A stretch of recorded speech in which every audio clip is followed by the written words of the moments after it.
अरे अलग इसलिए कि इस घर की सुबह हमारी कावेरी जी की टिप्पणी से होती है। वैसे ऐसा पहले नहीं था, लेकिन जब से इस घर में छोटी बहू आई है तब से बस यही चलता जा रहा है। अरे कछुआ भी तुझसे जल्दी चाय बना लेता। ज्योति बहू कहाँ रह गई तू?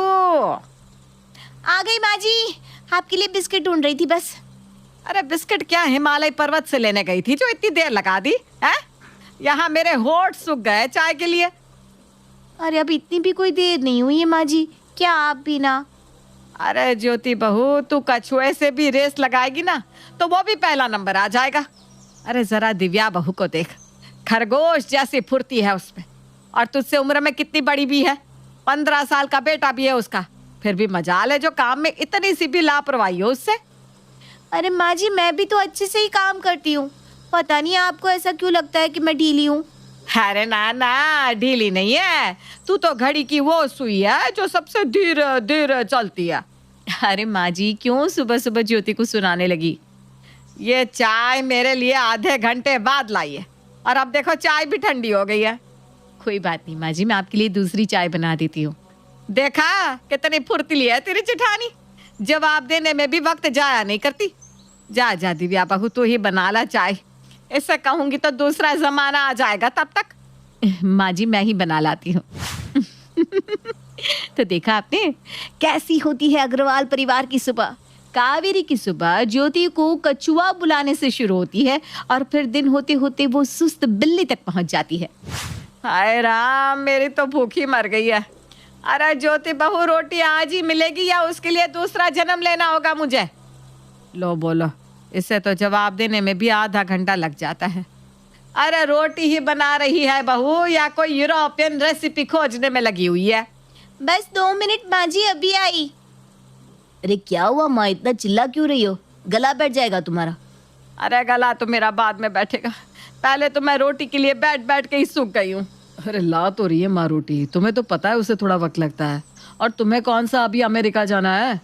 अरे अमेरिका छोड़ो, इसके काम करने की रफ्तार को देखकर तो लगता है कि यमराज भी जब मुझे लेने आएंगे ना तो कहेगी 2 घंटे तो दीजिए माँ जी को, मैं उन्हें गुड बाय कह दूं। क्या माँ तुम भी, अरे छोटी बहू है अभी, वो सीखने में वक्त लगता है काम को। हाँ इसे तो वक्त लगेगा ही। हाँ हाँ बहू ले ले वक्त, हाँ अगले जन्म तक तो सीख ही जाएगी काम इस घर का। ये लीजिए माँ जी रोटी। हाँ जब तक मैं ये रोटी खाऊं तब तक तो दूसरी रोटी तवे पर डाल दे, तब तक तो पकी जाएगी। क्या माँ जी, आप भी जब देखो मुझे ताने मारती रहती हैं। अच्छी चीजें बनाने में वक्त तो लगता ही है ना आप। हाँ तभी तो भगवान ने लगता है तुझे जल्दी जल्दी में बना दिया होगा। वो भी फुर्तीले होंगे ना, अब सब तेरी तरह तो होते नहीं।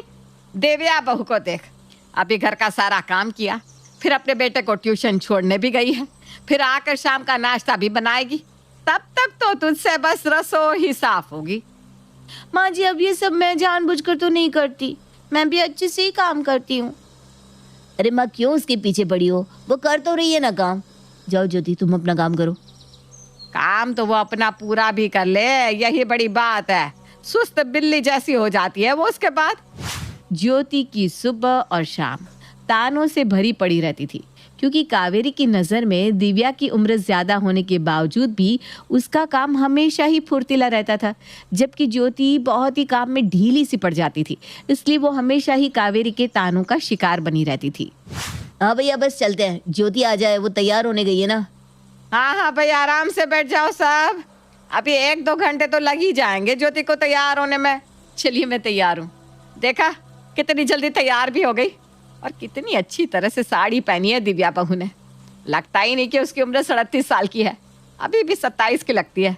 और एक हमारी छोटी बहू रानी, अभी से 60 की उम्र की ऊर्जा रहती है उसमें, चलती ऐसे है कि जैसे अभी गिर जाएगी चक्कर खाकर। और अब तो उसका वजन भी बढ़ने लगा है। ऐसा कुछ भी नहीं है माँ जी, हमारी ज्योति भी बहुत अच्छी दिखती है, तैयार होने के बाद तो और भी खूबसूरत दिखती है। अब तैयार होने में जन्म भी तो एक लगा देती है ना। धीरे धीरे से साड़ी के पल्लू बांध रही होगी, फिर मेकअप करेगी, फिर आएगी। अरे ज्योति बहू, हम सब कुल देवी के मंदिर जा रहे हैं, स्विट्जरलैंड नहीं। अब आप ही जाओ नीचे। अरे माँ, हमें कौन सी देर हो रही है, आराम से उसे तैयार होने दो ना, वरना फिर वो कंफ्यूज हो जाती है। मुझे तो लगता है कि वो पैदा ही कंफ्यूज हुई है सच में। चलिए मैं आ गई। चलो चलो, अब पहले ही देर हो गई है। दिव्या बहू, कुल देवी की पूजा तू ही करना। पता चला कि ज्योति बहू आधे घंटे तक तो सिर्फ दीपक ही जलाती रह जाएगी। क्या माँ जी, पता नहीं आपको मुझसे क्या दिक्कत है। अभी ना वक्त नहीं है मेरे पास, अभी कुल देवी के मंदिर चलना है, बहुत बड़ी लिस्ट है, बाद में बताऊंगी। कावेरी की नज़र में दिव्या ज्योति से हर काम में आगे थी, जबकि उसकी उम्र ज्योति से बहुत कम थी। लेकिन अब रोज रोज के ताने तो ज्योति से भी सहन नहीं हो रहे थे। अरे अभी तक पुलाव नहीं बना क्या ज्योति बहू? आज ही मिलेगा कि कल सुबह? हैं? कितना इंतजार करना होगा? देखिए ना भाभी, माँ जी एक मौका नहीं छोड़ती मुझे ताने मारने का। जब देखो मुझे कभी कछुआ तो कभी सुस्त बिल्ली कहती रहती हैं। मैं हमेशा कोशिश करती हूँ कि अच्छा काम करूँ, फिर भी उनका मुझे ताने मारना बंद ही नहीं होता। अरे तुम्हें तो पता है ना माँ जी का स्वभाव, जाने दो ना, उनकी बातों पर ध्यान मत दिया करो।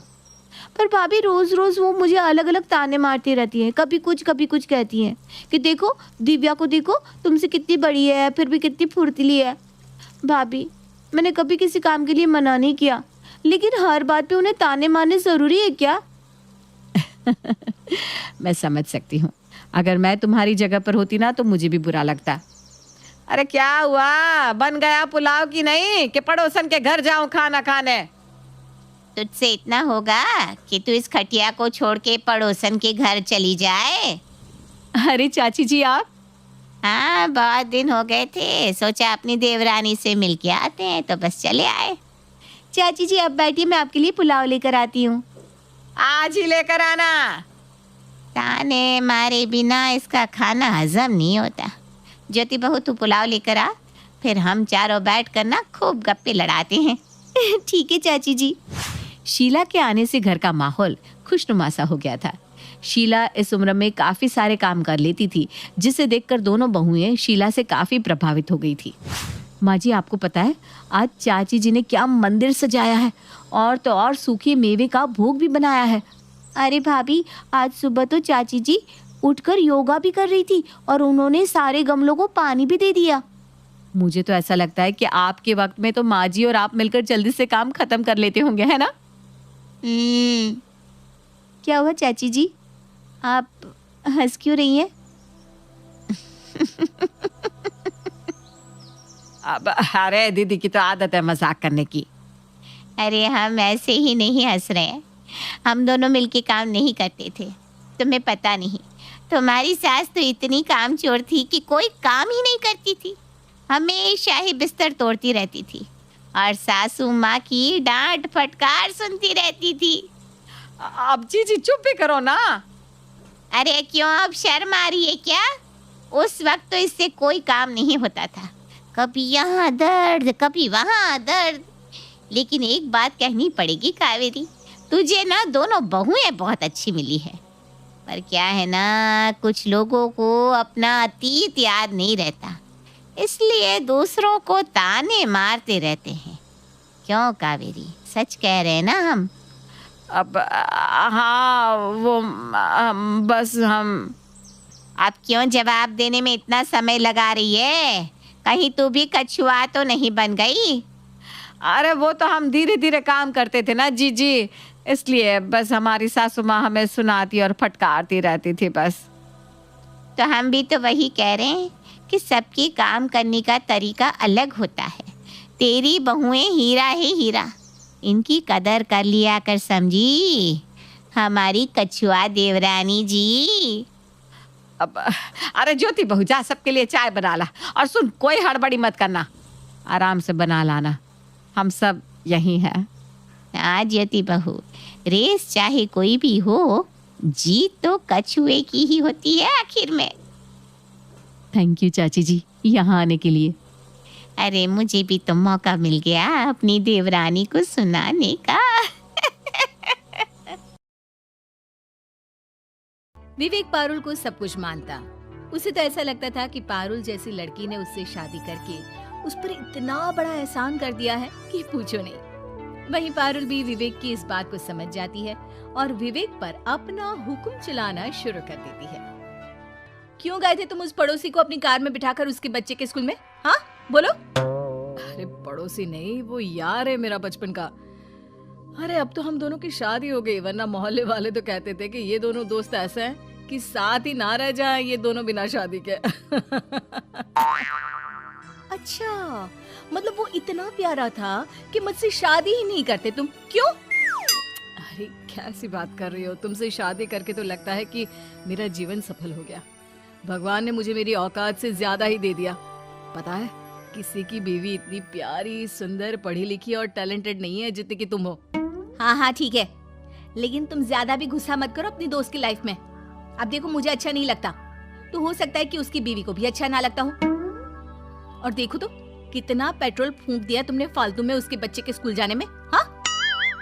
विवेक कुछ नहीं बोलता, लेकिन उन बातों को याद करता है जब उसके बचपन का दोस्त बबलू बात बात पर उस पर अपनी पॉकेट मनी लुटाता था। कैसे उसने उसे बैट खरीद कर दी थी।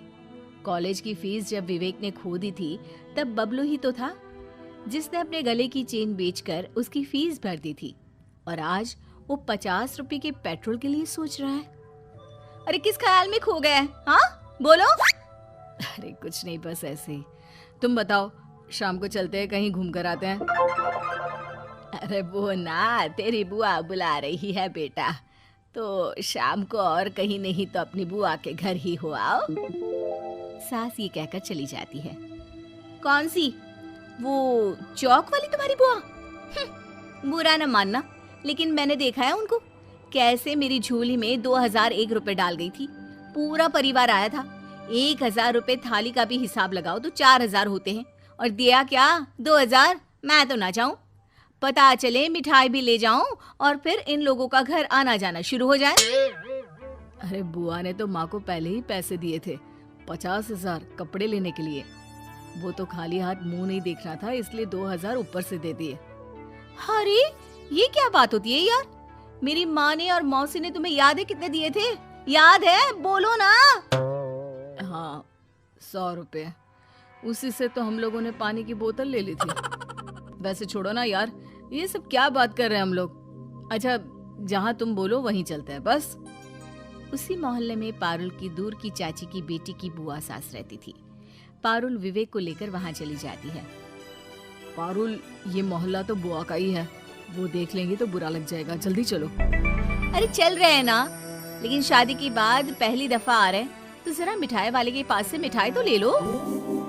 विवेक मिठाई ले रहा होता है कि सामने बुआ आ जाती है। अरे विवेक, तू तो आज शहर में नहीं था, झूठ बोलता है, शर्म नहीं आती? बचपन से पाला था तुझे, आज से तेरा मेरा रिश्ता खत्म। विवेक को बहुत बुरा लगता है, वो रोने लगता है, लेकिन बुआ वहाँ से चली जाती है। अरे कहाँ रह गए थे? चलो ना जल्दी। और हाँ, महंगी वाली मिठाई ली है ना? अरे क्या हो गया? मुंह ऐसे लटका हुआ क्यों है? सब ठीक तो है ना? मिठाई की दुकान में बुआ मिल गई थी, पता नहीं क्या सोच रही होंगी। अरे छोड़ो ना, सोचने दो, क्या करना है, चलो जल्दी। अगले दिन मोहल्ले में बबलू विवेक से मिलता है। अरे विवेक, सुनना, चल कहीं घूम कर आते हैं यार, बहुत बोर सा फील हो रहा है। हाँ यार, मेरा भी मन कर रहा है, बस हाथ में अच्छी सी कोल्ड ड्रिंक की बोतल हो और सिर्फ मैं और तू पुराने दिन को याद करते हैं। अच्छा चल, फिर मैं चेंज करके आता हूँ, तू भी आ जा जल्दी से, ठीक है? विवेक कमरे में आता है, लेकिन उसे डर लगता है कि कहीं पारुल उसे मना ना कर दे। पहले तो वो सोचता है कि वो पारुल को बिना बताए ही निकल जाएगा, लेकिन फिर पारुल, मैं बबलू के साथ जरा काम से जा रहा हूँ, शाम तक आ जाऊंगा। नहीं नहीं, बिल्कुल नहीं, कहीं नहीं जा रहे हो तुम। जाओ, जाकर बोल दो तुम्हारी कार खराब है, फिर देखना सारा प्लान कैसे कैंसिल होता है। अरे कैसी बात कर रही हो पारुल, वो मेरा दोस्त है, दिल का रिश्ता है मेरा और उसका, मैं क्यों ये काम करूं? ठीक है, मत करो, लेकिन याद रखना जब तक तुम वापस आओगे मैं यहाँ नहीं रहूंगी, मैं मायके चली जाऊंगी। विवेक परेशान हो जाता है और बबलू को जाने से मना कर देता है। ऐसे ही कई दफा हो जाता है, और जब विवेक पारुल के कहने पर बबलू से बहाने करता है, लेकिन एक दिन। अरे क्यों विवेक, तू तो बोल रहा था कि तू घर पर नहीं है, लेकिन तू तो 2 दिन से कहीं गया ही नहीं है। अरे अच्छा नहीं लगता मेरे साथ रहना तो बता देना दोस्त। वो तो कभी कभी घर के अलावा दोस्तों से दिल की बात करने का मन करता है, तो इसलिए बचपन से मिलना है ना अपना। पर चल कोई ना, आज के बाद तू अपने रास्ते, मैं अपने रास्ते। यही सिलसिला लगभग पारुल हर किसी के साथ करवाती है।